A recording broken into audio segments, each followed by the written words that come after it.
Hi, welcome to Behind the Badge. I'm Chief Alan Rodbell of the Scottsdale Police Department. With me is Miss Chris Fasal, our community liaison.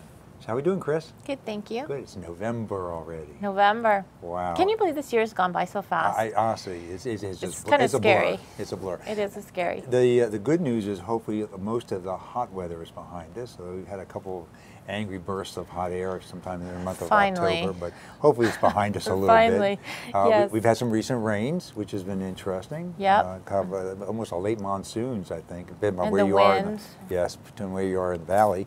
We're graduating our Citizens Academy, or we graduate our Citizens Academy, so we've got a little bit of free time between now and the next one. Correct. And the next one starts in March. In March. March and so 2nd. People that are interested in going to the Wednesday Citizens evenings. Academy, it's Wednesday evenings, between 6 and 6:30, 9:30 at night and for, it's for 8 weeks. 8 weeks. 8 weeks. We made a little bit of change there, it. and we condensed it a little bit weeks-wise, but we made sure we kept most of the material that was most popular and most meaningful for our citizens. Absolutely. We actually have all the same classes. We just changed the format a little, so they're not going to miss anything. Okay, sounds good. Anything else going on that we know about coming up? No, just the holidays again, and you know how you get with family, and just to be careful when you're in the traffic, because as you notice, traffic has really picked up again. Yes. The snowbirds are back, and just to be careful out there, and just have a great Thanksgiving, and look forward to Christmas. Yay! Yeah. I was saying before the show started, We haven't I was paid saying off last Christmas. paid off last Christmas yet, and here's Christmas. So yay. well, I hope retailers have a sense of humor, Exactly. or at least banks. Anyway, so we're here today to talk about emergency management. Right. Some big changes in the city, because we've had some changes in staff for all the right reasons. People have retired, gone to other careers, and moved away, and we've got some new players in town. And so I thought this would be a nice opportunity for our viewers. First of all, they don't always see these folks behind the scenes, Exactly. Who actually manage our disasters and manage our major events and manage our sometimes our weather events. And so this gives an opportunity for the citizens to see the people that are involved in all that planning and resources that are available to us and public safety to serve them. And so this is an opportunity to meet folks behind the scene, but also meet some new folks in the city government. Right, and to talk about how we partner with them and how their offices really interface with our offices and what we do. That's great. So why don't you introduce our guests? Oh my goodness, you're so sweet. I already know. Okay. It's Brett Olson, who is the emergency manager of the city now. He does all the emergency services. And we have Richard Andrioli. He is the municipal services city director. So welcome. Welcome, gentlemen. Now, just sort of like for point of reference, Richard, you work for the police department. You're part of the police department? Correct. Okay. And Brent, you work actually directly for the city manager of the city manager's office. That's correct. Okay. And even though, and you're both new to these positions, relatively new, I'll ask you to give us a little bit of your background and how long you've been with the city. And then we'll talk about how your position in the city relates to the rest of city government and to the police department as well. So, you want to start off, Richard? Sure. I originally hail from New Jersey, went to college for criminal justice, and I wound up getting my foot in the door there. Got hired on with the police department, worked in San Francisco for the San Francisco Police Department. I went on to California Department of Justice and did law enforcement and security work there. I then went into private security, working for corporations and whatnot. And then most recently I've come over to the city of Scottsdale as the municipal security manager. Well, we're really lucky to have you here, so it's great to see you, so thank you for being here. Brent? I grew up here in the Valley. I come from Mesa. I still live in Mesa.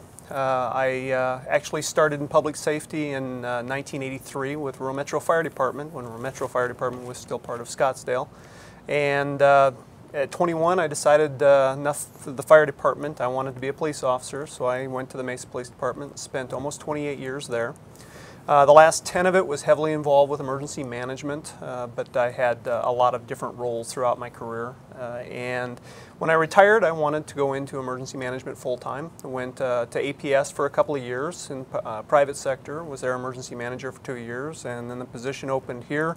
Saw the opportunity to come back to a city government and city emergency management, and I've been here for, I'm still checking my watch, about 3 months. Yeah. Welcome. And what's interesting is your new role has been moved out of a department position and moved directly reporting to the city manager. And that gives you a little bit more ability to kind of help coordinate between departments all the activities necessary to support your function. Absolutely. I actually made that recommendation several years ago when I was still with the City of Mesa. I actually heard a department head make a comment about emergency management not being their job because that was a police and fire thing and they'll handle it.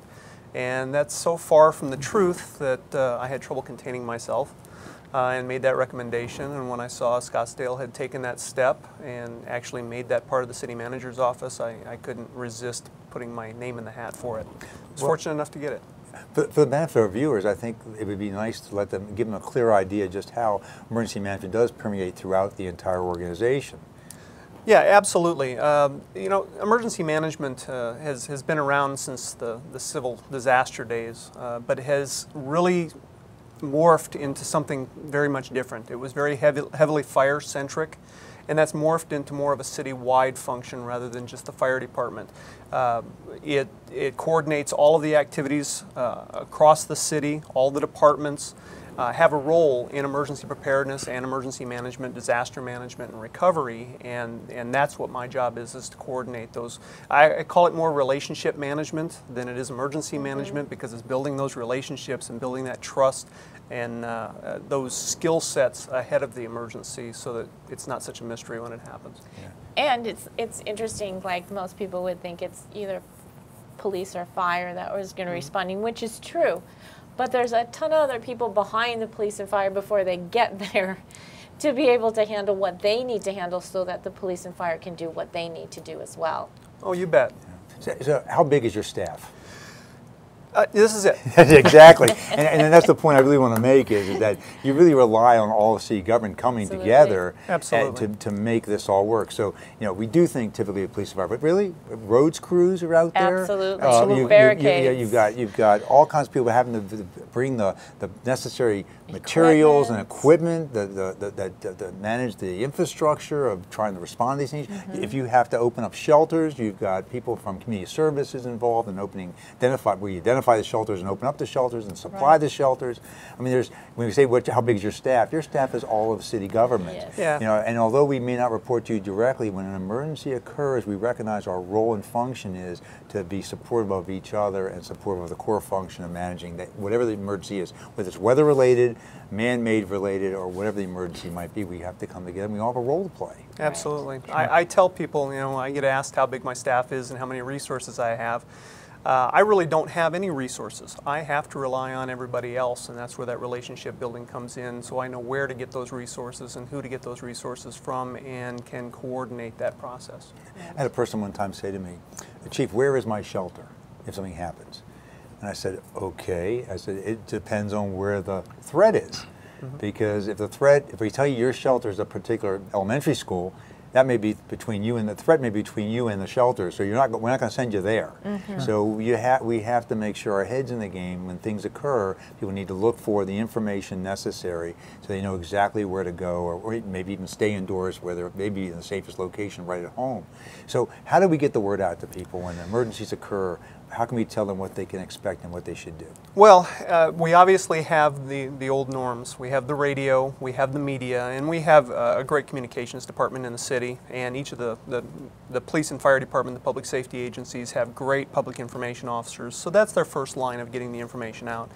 We also have our web pages, our internet, that has a lot of emergency preparedness information. We are also doing what's called a Community Emergency Response Team program, where we do this twice a year, where we bring citizens in and we teach them basic emergency preparedness and response. I mean, we teach them how to put out a fire, we teach them how to turn off their utilities, we teach them what they should have on hand ahead of an emergency so that they can be self-sufficient, and then we don't have to worry about them as much. Doesn't mean we don't worry about them, but we don't have to worry about them as much when the disaster happens.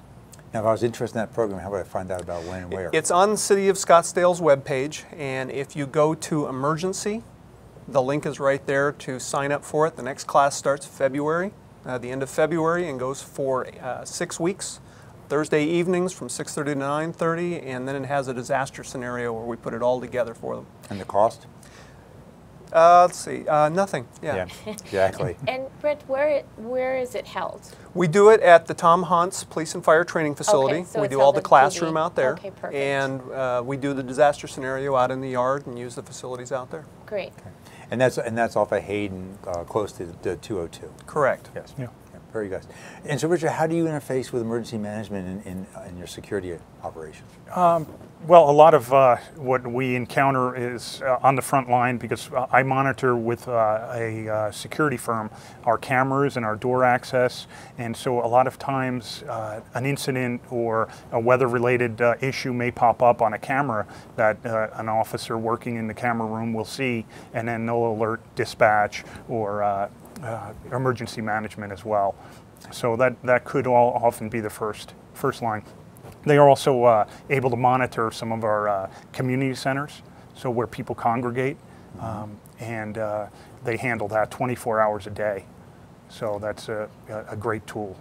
Yeah, I think one of the primary functions out of your office is security of city facilities, certainly. Yes. And monitoring the contract, dealing with city facilities, and there's lots of important reasons that city facilities need to be maintained in terms of for security purposes, but you also monitor the contract for other services outside of the city. Is that correct? Or other than city buildings?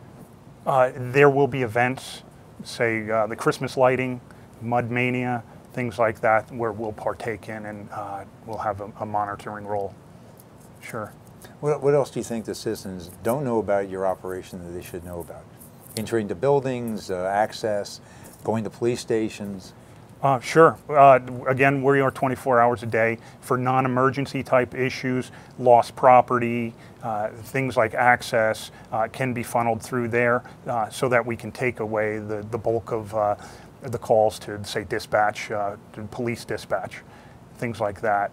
Again, the monitoring is around the clock and rather extensive, so that is one place which information can be funneled into of non-emergency related issues, and then they can send it out to the appropriate people, facilities, janitorial, emergency management, whomever it may be. Right, and I know in our station, and I know like at the city yard and stuff, you do have security personnel that monitor that during working hours, which is like usually normally 8 to 5, and then after that, the facility is closed.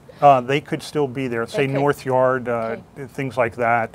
Some of the water campuses and sites, they'll be there available 24 hours, especially at North Yard, which is our fueling area and things like that, where they need access 24 hours. There will be somebody there for city employees. Not the citizens, but city There employees. are some citizens functions there. I know they have sandbags that they will distribute and things like that, where citizens can go. Great. I think what's important for the citizens to know is that when they see one of what looks like contract guards, and they're contract guards, they are actually contracted by us, correct, by the city, and monitored and basically, I guess, managed by us in terms of as contract service. So when they get stopped or approached by these people, they actually are working for the city of Scottsdale for the best interest of our community in making sure facilities are secure. Right. And so they can trust when they're talking to them, they're talking to somebody that has some authority and ability to respond to their needs. Most definitely. Exactly. Yeah. Very good. Thank you. And that contract goes for, we've got another company. And how long have we had a contract with this company? We've been with them for about 4 years now. Okay. They changed their name, though? Yes, Okay. they're HSS Okay. is the company, and we're going through a renewal with them, so it looks like we'll be with them for the following year. Okay. So Okay. yeah, sure, if somebody has a question, sees security, it would be an HSS officer on a city property or an event, and they can certainly seek some assistance through them, and it will be funneled back. Now, do you supervise the two gentlemen, or three, I guess, that are at the Kiva, City Hall? No, but you have no responsibility for them, but your office does. Yes, Okay. we oversee all the access control there and the cameras, but the courts have their own guard services, and City Hall has their own guards as well. And I just think what's important for citizens to know is they're actually city employees, Correct. and they are actually armed. Your contract guards are not. No. So city employees, they're armed, and they are actually can be seen at the Kiva front desk and at the courthouse. And if a citizen needs assistance or help and they're close, they can certainly wander into those two buildings and get assistance from them as well. Correct. And a lot of our sites will have intercom units or an actual phone where they can pick up 24 hours a day and get somebody in their security office. That's important, and that's something we set up because we stopped manning front desks in a lot of places. Yes, but we after also 5. we recognize the fact that citizens know there's a police station there or some place where they could get assistance. They get there and find the door locked, and it's like, okay, this is like being put on hold. Yeah. And the good news is we actually have phones there where they can pick up intercoms. They can pick up and have direct access to communications. So if you need assistance and you go to that building and the door's closed, you pick that phone up, you're going to talk to somebody who can dispatch somebody there immediately and give them immediate assistance. And so that's important for people to know. Very much so. Absolutely. Yeah. Yes. Because I can just imagine if you didn't know that was there, it's like, okay, now what do I do? Be very frustrating. Yeah, be very frustrating. So that's all our stations that have, every police station within the city has a phone in the front.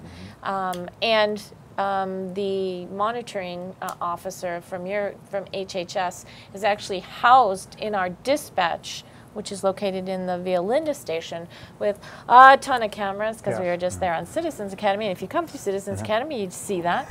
Actually, I saw one of the officers there and spoke with him, haven't seen him in a while, and there's probably 20, 30 cameras there monitoring all sorts of things. And so they are housed within our dispatch, our police dispatch center in the Via Linda station. And that makes communication very easy, Yeah, very because quick, they're like seamless. right there. Right, and that way we don't have to worry about time delays and hoping somebody will pick up a ringing phone or be able to explain immediately what the needs are. Right. It really is a great system. Yeah, and you have hundreds of cameras.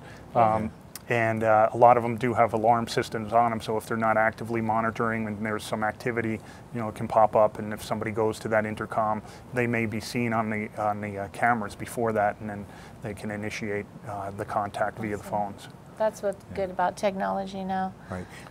Born and raised here in this area? I was born in Minnesota, Okay. but we moved here when I was so young that I don't remember Minnesota at all. Okay. So Well, I only ask that because for those of us that came from somewhere else, we're used to all kinds of array of disasters and emergencies, weather-wise and otherwise. And you come to the Southwest, and it's so calm here that the only real issue we ever think we really have is flood, water.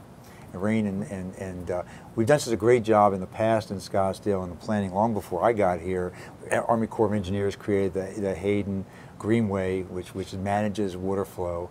Although we've still had to make some adjustments along the way, we've just renovated some of our roads to make sure that high water doesn't take them out of service or operation. But we often think that we're disaster free, emergency free.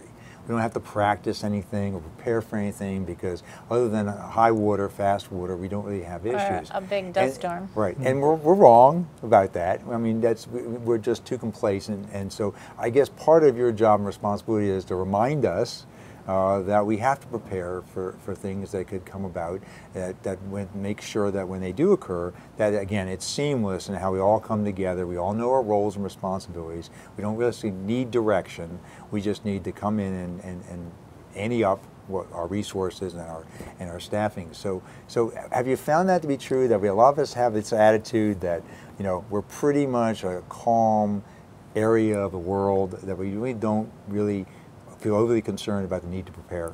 Yeah, in this area we don't have the disasters. We don't have the hurricanes in the southeast. We don't have the tornadoes in the Midwest. We don't have the wildfires like they do in California, which actually, from an emergency manager aspect, makes me a little nervous because we don't have those regularly scheduled events that we can be prepared for, and we get used to dealing with them. It's not such a big emergency when you're used to dealing with them. When you don't deal with them, the only way to get ready to deal with those is to practice, to make sure we have good planning, which we do, make sure we have exercises, make sure we have the right people and the right processes, and that's what we're working on. Yeah, and we talk about, because I say that because as citizens, we get complacent as well. And I know there's resources that your office has created in the past and probably presently that's available to our citizens. Explain what kinds of things you should have at home in an emergency kit, things that you should be aware of.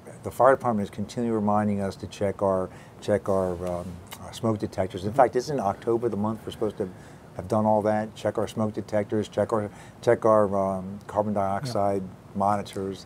We're supposed to be doing all that, and oftentimes it's like, okay, we get complacent and we don't think about that. But I believe online you've got the resources, you mentioned earlier, the resources for our citizens to go to and take a look at what is in a basic emergency management kit? Yeah, absolutely. Going to scottsdaleaz.gov and then typing in emergency will take you to the emergency preparedness page. On that, one of the key links is ready.gov, and it's as simple as that, ready.gov. It's a FEMA-run site, and it is standardized across the U.S., and it has all the resources for creating a home kit, for what you should do to make sure you're prepared, from communications to what to take with you and what to monitor as you're on your way out the door. And always have a plan, I think. Absolutely. Is one of the things that plan. Again, you may not be able to get there based upon where the water's at or the issue's at, but always have a plan of how to get out of the house if you have to get out of the house. Yeah, and we have very robust communication systems. Everybody carries a cell phone. Everybody knows how to use it. In an emergency, that may not be the most reliable. So have a communications plan for your family. Know how you're going to communicate if that cell phone doesn't quite work the way you expect it to during an emergency. And we know that has happened because with 9/11, that was one of the big issues, is what the communication system went down.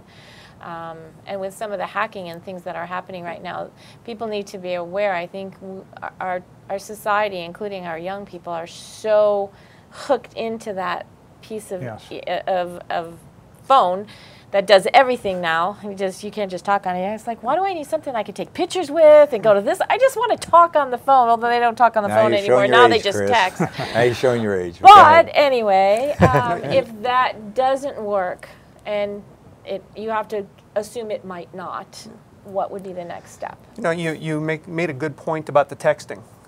Believe it or not, a lot of times the cell system becomes overwhelmed. It can only take so many calls at one time. But text messages seem to get through, even sometimes when calls won't complete. The text message can kind of wait in the background, and it sees that sliver of an opportunity to send. It'll send out there, and that's how I've taught my daughters and my wife to communicate in an emergency, is don't call me, text me. That way I know you're safe. And those inclement weather texts that you get across your phone are a big help. Too. Yeah. Most recently, the dust storms just got them. Yeah. It's funny, if you're sitting in a restaurant, it's almost like music. It's just like ding, ding, and then everybody's like, hey, and you're just like, everybody's running to their phone to shut it off. But that's true. It does really. It's big help. Big help. Don't ignore it. No. Take a look at it. And See if it applies to you. Don't forget about your pets too. Emergencies. People are. Oh yeah, absolutely. Owning horses and dogs, I get that. I do a program for children on Saturdays around the horses, and this past Saturday was actually the ride. The kids would get to go out on a trail ride, and this woman had one of the instructors had an app that literally was telling her how close the lightning strikes were to where we were standing, and so based on that, we determined we had to cut the ride short because it was starting to come closer to us. But didn't even know that app existed. Yes, but what an amazing app that we didn't send the kids out into the desert on horseback and not know that the storm was coming our direction, because it's moving pretty fast, and it could be on top of you before you realize it, because in the valley, again, you figure what's happening there isn't necessarily happening here, and there's a different weather depending on where you're standing. And it was great, because literally we made the determination, you know what? Kids don't know the difference. We're going to take them out, we'll turn them around, they'll get on the horses, and then we'll go as far as we think they can go safely. And we got everybody back before the storm started. So there are those apps out there that people can get a hold of just to manage their own safety when it comes to the kinds of things that we're used to. Absolutely. Yeah. That's pretty cool. Is this unusual, by the way, this weather we had in October? We've had weather like this before. One of the things that we're watching real closely right now is coming into the winter season. They're really sending out a lot of information about El Nino, and I know everybody's heard about El Nino. It's supposed to be pretty wet this winter, so that's good. we're kind of watching that too. I'm kind of happy with the rain though, because I think when you look up on it's so dry out. The problem is it floods, but it's good to have the rain. I'm happy with the rain. Stop by the range sometime. We'll let you see some. Okay, I like the rain. What the rain can do. I like the rain. We do. Arizonians love the rain for the first 3 days. After that, they get it. We've had enough rain. We've had enough rain. Bring the sunshine back. Bring the sun back. In San Francisco, we had 21 days of rain was Well, plenty. 20 so I got was my a little in a row, excessive, in a row? but a couple In a days row. is Yeah, not and then bad. you That's realize- like Seattle weather almost. exactly. I mean, But- I could not live in Seattle. That's what caused me to San move here. But San Francisco is such, you could like drive around the corner and it'd be like clear and dry. Yes, It's yes. because of the way it sits, it's a strange weather Yeah, they have all these Mm-hmm. microclimates. Yeah. Sure. And it happens here too. Oftentimes we're at home and it'll be raining and my wife will say, "Do you really want to go to Tempe? It's raining." It's like, just because it's raining here in North Scottsdale doesn't mean it's raining in Tempe. It's probably clear as can be, and it usually is. Yeah. And so the weather's an interesting thing, and it's important to keep tabs on because it is one of the things that is most concerning when it comes to managing emergencies because of high water. We always warn people, if you see water on the road, don't trust it. Don't think you can get your car through it. Don't take the risk. It's called the stupid motorist law for a reason, but we still tell people about it and they still do it. And it's very risky business. And you have family in the car, you have animals in the car, and you take that risk, and the next thing you know, you're in trouble. And people have to risk their lives. Fire and rescue folks have to risk their lives to go rescue you and your family and your pets. It's just not safe. So if you see the barricades up, there's a reason they're up. Don't go around them. The barricades aren't up yet, and you think maybe perhaps it'd be a good idea the barricades should be. Don't go in. I mean, use a little like common sense because those are the things that we find people getting in trouble for. Absolutely. These washes can be a little deceiving when you come across them and they've got water in them. You don't know how fast they're flowing, and that's where people get into a bind. Yeah, absolutely. Oh, I want that's to thank you great. guys. Thank you for appreciate coming. it. Welcome to the city. Thank you Yeah. very Great to much. have both of you. Do we ask you how long you've been here, Richard? I've been here similar, 2.5 months now. The same amount of time. So. It's great to have both of you on board. We look forward to working with you very closely. And of course, you work with us every day. Yes. But we look forward to working with you to keep our community safer. And we appreciate you guys being our guests. Thank you, so and we much. appreciate much. being here. Thanks. We'll put some phone numbers up in terms of phone numbers you think are important. Well, I want to thank you guys for being with us again this month. We look forward to seeing you next month. Until then, take care and be safe. Bye now. Bye. Bye-bye.